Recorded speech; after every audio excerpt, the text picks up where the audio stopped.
Good morning student. कैसे हैं आप लोग? आशा करता हूँ कि आप अच्छे होंगे, मस्त होंगे और अपने लाइफ में व्यस्त होंगे। तो बच्चों, आज हम लोगों को पढ़ना है स्फेरिकल मिरर। तो बच्चों, मेरा नाम मनीष, मेरे चैनल का नाम Manish physics bye Manish sir. तो बच्चों, टाइम ना वेस्ट करते हुए हम लोग देखते हैं स्फेरिकल मिरर के बारे में। तो ये है स्फेरिकल मिरर। स्फेरिकल मिरर, तो स्फेरिकल मिरर कहते किसे हैं?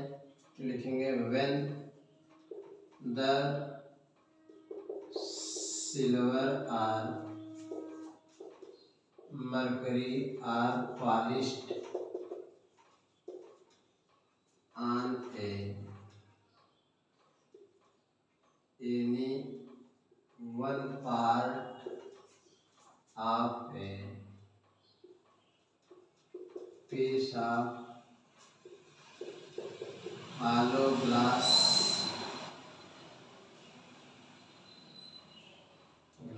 then its secant surface become reflecting surface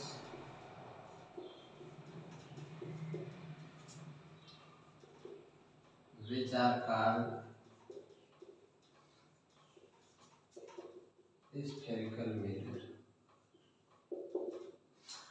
कहने का तात्पर्य है बच्चों कि अगर सिल्वर और मरकरी को लेकर आप किसी आलो ग्लास पीस पर आप उसका पॉलिश कर देते हैं तो उसका जो सेकंड पार्ट होगा वो रिफ्लेक्टिव सरफेस बन जाता है, जिससे हम लोग बच्चों क्या कहते हैं? Spherical mirror. स्फेरिकल मिरर हमारा दो तरह का होता है। यह दो तरह का होता है, एक कॉनकेव होता है, एक कॉन्वेक्स होता है। इसको कहते हैं गोली दर्पण। यह होता है हमारा बच्चों कॉनकेव मिरर में। अवतल दर्पण और कॉन्वेक्स मिरर में यह होता है उत्तल दर्पण।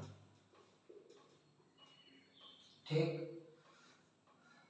तो अगर इसके उभरे हुए तल पे पॉलिश की जाती है, दबे हुए तल से प्रकाश का रिफ्लेक्शन होता है, इसे हम लोग कहते हैं कॉनकेव मिरर। अगर इसके दबे हुए तल पे पॉलिश होती है, उभरे हुए तल से लाइट का रिफ्लेक्शन होता है, इसे हम लोग कहते हैं कॉन्वेक्स मिरर। ठीक है, तो इसके बाद हम लोग को देखना है, तो लिख देंगे व्हेन द सिल्वर और mercury are polished bulging surface of the spherical mirror, then inner surface become reflecting surface which are called concave mirror। Convex mirror में बच्चों डिफिनेशन कैसे देंगे कि when the silver or mercury are coating the inner part of the spherical mirror and reflection of the light take place from the outer surface of the spherical mirror, then this mirror is called convex mirror। इसके बाद हम लोग देखेंगे जो concave mirror की जो focal length होती है ऑलवेज पॉजिटिव होती है। कॉनकेव मिरर की जो फोकल लेंथ होती है ऑलवेज पॉजिटिव होती है। और बच्चों जो इसका यूज होता है मेकिंग द बियर्ड, डॉक्टर द्वारा यूज किया जाता है, बाइकों के हेडलाइट में यूज करते हैं, और इसका जो यूज होता है टेबल लैम्प में यूज होता है। इसकी जो फोकल लेंथ होती है ऑलवेज नेगेटिव होती है। कॉन्वेक्स मिरर का जो यूजेज होता है, कॉन्वेक्स मिरर का यूजेज आप कॉन्वेक्स मिरर में इसका हम यूज करते हैं बाइकों के साइड मिरर में, और जो स्ट्रीट, टाउन, विलेज के रोड लाइटों में इसका यूज करते हैं। इसके बाद है इमेज फॉर्मेशन बाय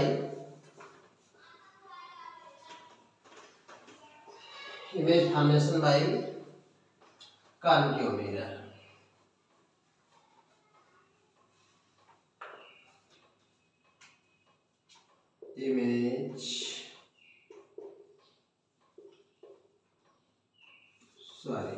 इसके पहले बच्चों कुछ टर्म बता देता हूँ आपको। Some important term related to spherical mirror। कुछ टर्म है जो स्फेरिकल मिरर से रिलेट करते हैं उसको कुछ समझ लिया जाए। जैसे बच्चों मान लीजिए कि ये हमारा स्फेरिकल पार्ट है और इसका हमने आउटर पार्ट को पॉलिश कर दिया। ऐसे ये इसका सेंटर होगा, इस लाइन को हमने ऐसे मिला दिया।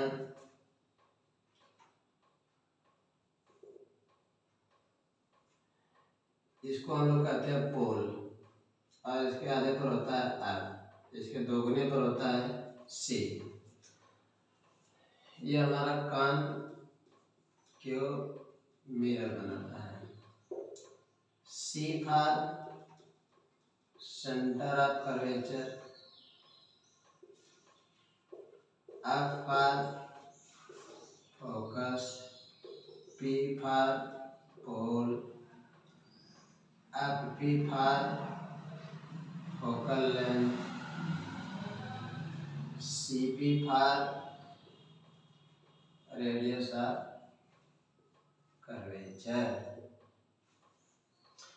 इस तरह से बच्चों लोग देखेंगे ये जो लाइन होती है जो सेंटर से पास होती है और पोल से पास होती है, इसको हम लोग कहते हैं प्रिंसिपल एक्सिस, सी आई प्रिंसिपल एक्सिस कहते हैं इसको। यह प्रिंसिपल एक्सिस है, अर्थात आप सीपी को प्रिंसिपल एक्सिस भी कह सकते हैं। Principal axis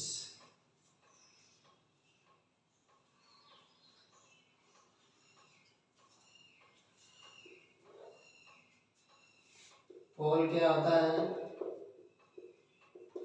the mid point of the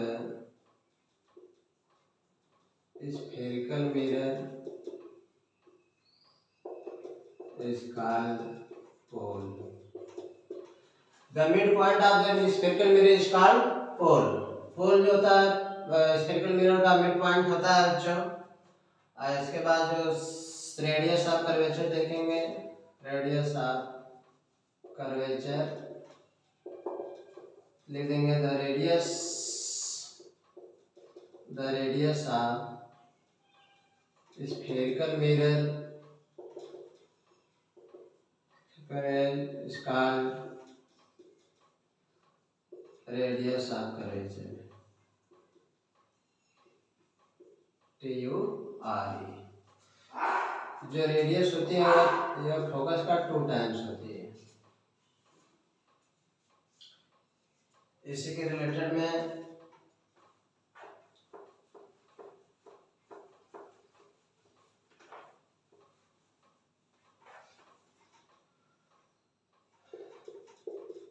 centre of curvature,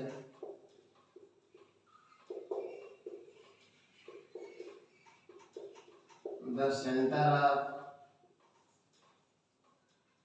spherical mirror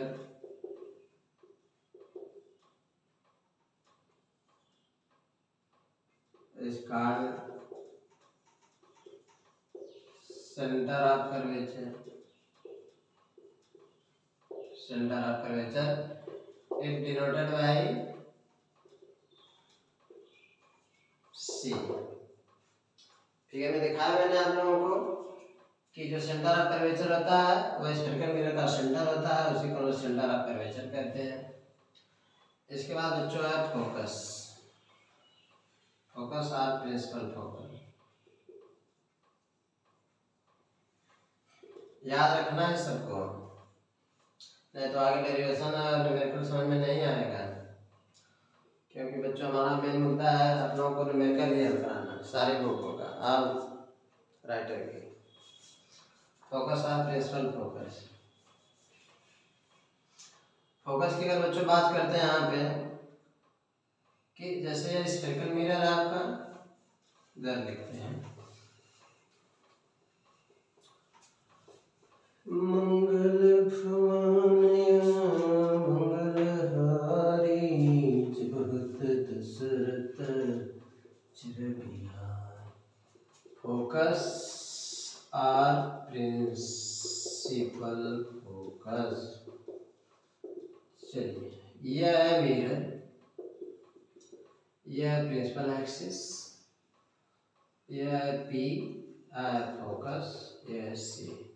light पलट जाएगी, फोकस पे जाएगी, पलट जाएगी, फोकस पे जाएगी।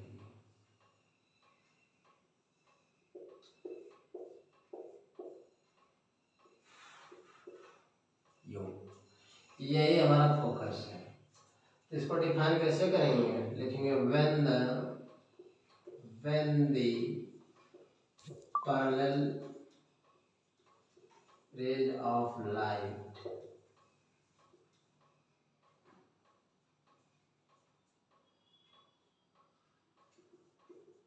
incident on spherical mirror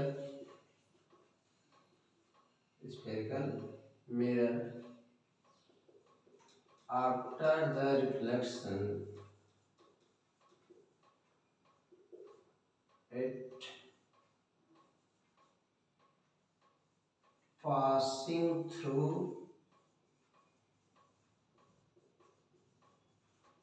common point of a principal axis is called focus or principal focus. Principal focus it denoted by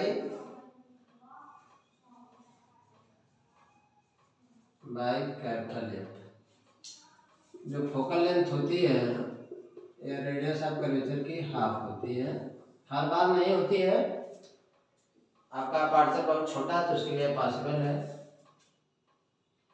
F = R/2।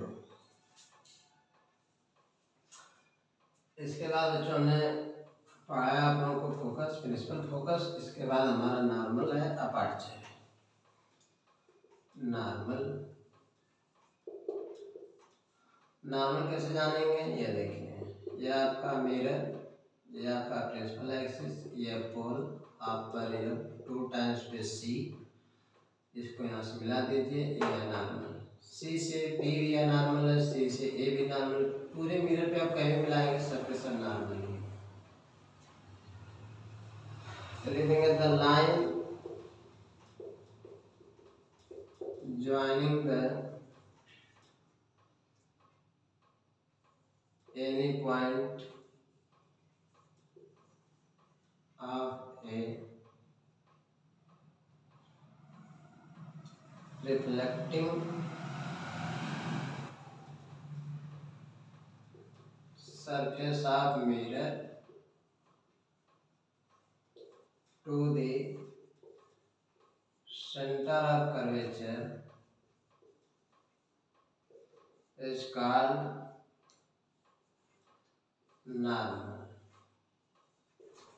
C A normal है, C P normal है, जो ऐसा नॉर्मल है, कोई दिक्कत नहीं है।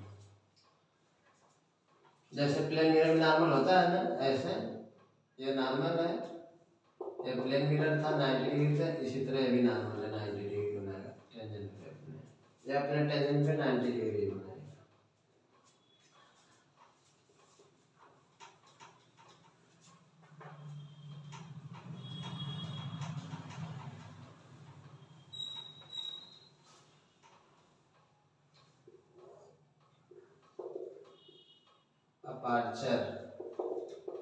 अपर्चर बच्चों क्या होता है कि जैसे अपर्चर मतलब होता है कि जो मिरर है कितना बड़ा, ये last point of the reflecting point, ये लास्ट पॉइंट, ये लास्ट पॉइंट हमने ऐड कर दिया तो इसका अपर्चर ये भी इसका aperture,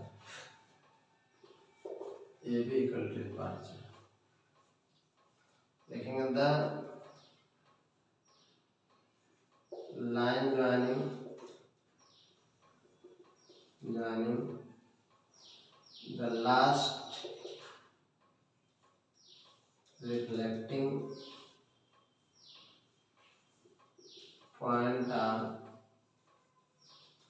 spherical mirror called aperture. The line drawing the last reflecting point of the spherical mirror. To last लिख सकते हैं, to last reflecting point of the spherical mirror is called aperture. इसके बाद बच्चों है हमारा image formation bye spherical mirror and spherical mirror में हमारा काम क्या आ जाएगा, कॉन्वेक्स आएगा। तो बच्चों इसको नेक्स्ट लेक्चर में देखते हैं। आज ये लेक्चर समाप्त करते हैं बेटा। Image formation bye concave mirror।